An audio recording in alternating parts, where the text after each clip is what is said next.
Welcome! Today, we're diving into how to access your cloud saves on Epic Games. Let's get started. First, ensure your Epic Games launcher is open. Sign in if you're not already logged in.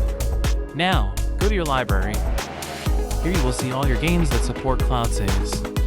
Select the game you want to access. Click on it to open the games page. Check the Save Data option on the game page. This is where you can do your cloud saves. And that's it. You can now see your cloud saves and choose what to load or recover.